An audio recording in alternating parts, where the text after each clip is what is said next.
Kag sa numero 1 sa mga balita, subong nga adlaw.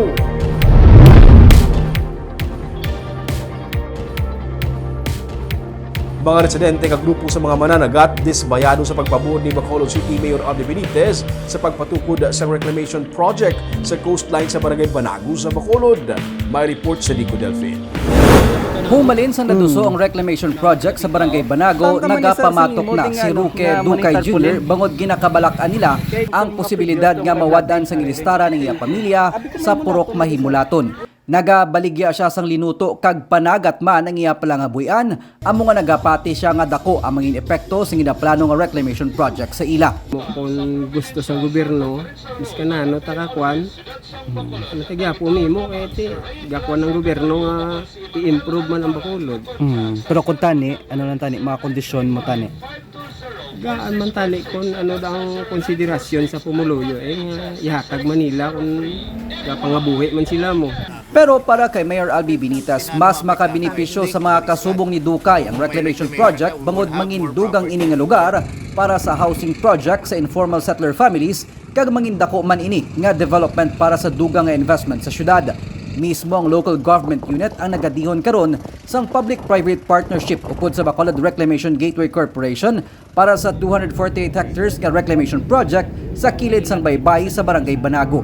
May bago na mga policy subong sa reclamation. I think it incorporates already ang mga livelihood sa mga fisher folks. Yun pa kung makita mo gani ang dalan to sa Manila from Bacoor Expressway. No, ginabutangan gid nila sang outlet para ang mga baruto sa mga fisher folks makalabay kag makatago kung mga ano. So we are at the stage ng atong reclamation nga we have taken into account ang mga problems that are facing this kind of projects.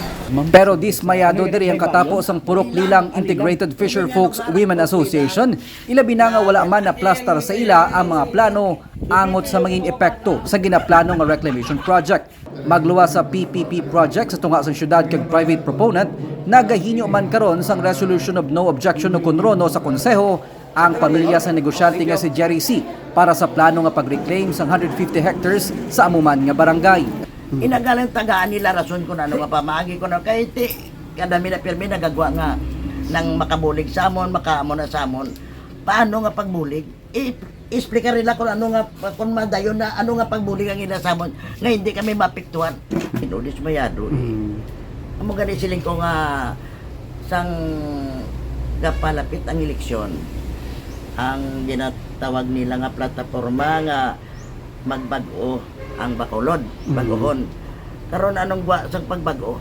Lalo pa nga nagdaan kami kag nag-ugit pagid.